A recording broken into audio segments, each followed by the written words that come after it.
It's the middle of the night. Your cat isn't eating. She's just sitting there. You sit next to her and ask yourself, do I drive to the vet now, or is that overreacting? Everyone has asked this question, and almost no one has gotten a real answer. Because the answer you hear everywhere is, go to the vet if you're worried. That's not advice. That's an excuse. An answer that answers nothing. Today you get a different answer, one you can actually use. Not go to the vet as a reflex, but when is home better? When is the vet better? And more importantly, why do some cats do better at home and others do worse? Today I'll show you how to decide, not by gut feeling, but by what she shows you. Stay with me, especially if you're currently in one of those nights where you just don't know. At the end, I'll also tell you the one sign that always means, right now, no waiting. But let's start where almost no one starts, with what stress really does to your cat. Cats are masters at hiding pain. That's not a myth, that's evolution. In the wild, showing weakness means getting eaten. This instinct is still there, even in your house cat. That means, what you see is often less than what she feels. That's the first important thought. The second thought, vet visits are extreme stress for most cats. Not a little bit, extreme. The car ride, the strange smells, the other animals, the unfamiliar room, the hands of strangers. A study from the University of Bern showed that cortisol in cats rises measurably high in the waiting room. That means every visit costs her something. Energy, immune reserve, recovery. That's no small thing. It doesn't mean you shouldn't go. It means you should decide consciously, not out of reflex. Let me first tell you when home is better, when peace, warmth, and you are the best medicine. The first sign, she's acting strangely, but still eating. Not much, but she's eating. A cat that is still eating sends a clear signal. Her body is still fighting, and fighting successfully. Of course, you should observe. How much? How often? Is there a change after 4 to 6 hours? But eating, even in small amounts, is an important sign. No alarm. A clue that gives courage. The second sign, she is still drinking. Water is the first thing cats give up in a real crash. A cat that drinks still has body control, still capacity. Just keep an eye on the amount. The third sign, she seeks out a quiet place, but isn't hiding. There is a difference. A quiet place means under the sofa, behind the curtain, in her favorite blanket. That's normal when feeling unwell. Hiding means she goes somewhere you normally don't find her, and stays, without reacting. The difference sounds subtle, but you know your cat. You know which corner is which. Quiet retreat is often what she needs, not a car ride, strangers, and an examination table. In moments like this, the best thing you can do is be there, quietly, no pressure, no picking her up. Sit next to her, not too close, not too far. Say her name softly, then just be quiet. Your presence without action is sometimes more powerful than any drive to the clinic. I mean that. But now comes the part that really changed my perspective the first time. There is a moment when home is no longer enough, when waiting doesn't bring peace, but causes harm. And this moment sometimes comes faster than you think. That's why close observation is so important. Here are the signs when you drive. Not tomorrow, today, sometimes immediately. The first one, she hasn't eaten anything for more than 24 hours. Not even a lick. Absolutely nothing. With cats, this is critical, faster than with humans or dogs. Their liver reacts differently to hunger. A cat that doesn't eat for 48 hours can develop hepatic lipidosis, a dangerous liver disorder. For cats, stopping eating is not a sign to wait. It's an emergency rhythm. You have to remember that. The second sign, she's breathing differently, faster, with an open mouth. The mouth should be closed. Shortness of breath in cats is always serious. There is no condition where an open mouth and panting is normal. Is she nervously swiping at her face? Blinking fast? Does her belly look tense? Then go now. The third sign, she falls, stumbles, or is uncoordinated, even just briefly, even just once. Even if she walks normally again right after, this sign gets noted and described to the vet. Neurological signs sometimes disappear briefly, but the underlying reason does not. The fourth one, you see blood. Anywhere, even a little, even just this one time. Blood from the nose, mouth, ears, urine, or stool is always a reason for immediate checkup. Always. No waiting. The fifth sign, she doesn't react to you. You call. You stroke her. No look. No ear twitch. Cats that don't react to familiar voices aren't just tired. That is a clear alarm.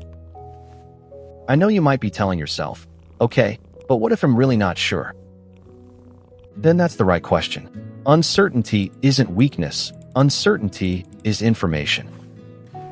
If you're not sure and your gut says something is wrong, then go. Always. Your instinct knows your cat better than any checklist.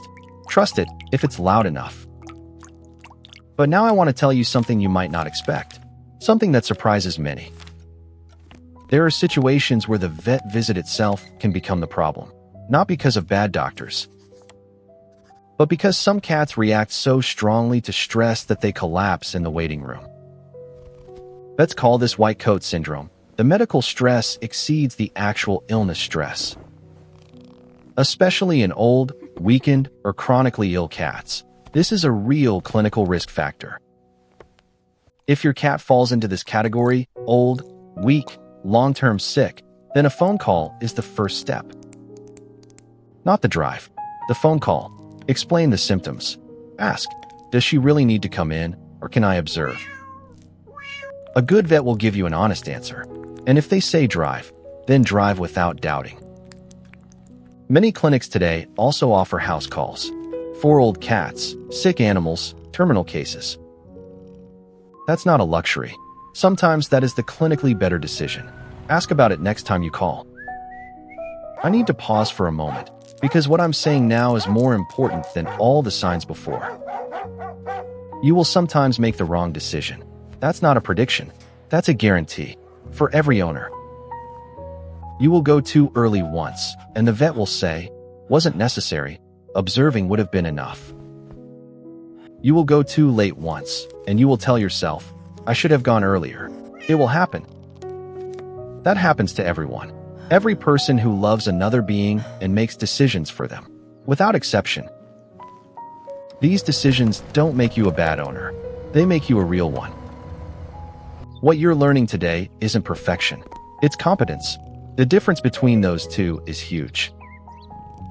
Competence means you know what you're looking at. You can assess. You can react. That's enough. Now comes something I didn't understand for a long time, and when I did, it really changed everything. Cats show improvement differently than humans. Not faster, not louder, just differently, much quieter. A human who feels better gets up, talks, eats. The sign is clear and immediately recognizable. A cat that feels better relaxes the muscles around the eyes, lies on her side again instead of crouching. She grooms herself, not obsessively, but a little. That's not a reflex. That's regained body awareness. She seeks your closeness again instead of staying away. That's trust. That is a very good, clear sign. These small signals, that is exactly what you learn to read.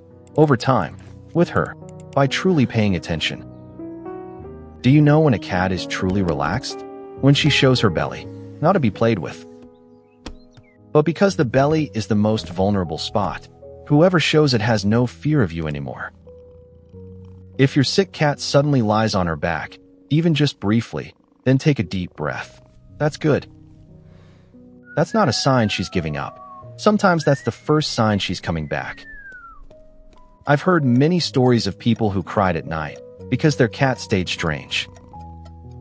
And who woke up the next morning and the cat was sitting at the food bowl, hungry, almost defiant, alive. Cats sometimes recover overnight. Not always, but sometimes. That's why observing is not passivity. Observing is the most active thing you can do, if you know what you really need to look at. But don't forget, observing means checking briefly every few hours, not staring every minute. Not counting every breath. That drives you crazy and makes the cat more nervous, not calmer. You are not a guard. You are an anchor for her. Be calm. Then she can be too. That is the most effective care.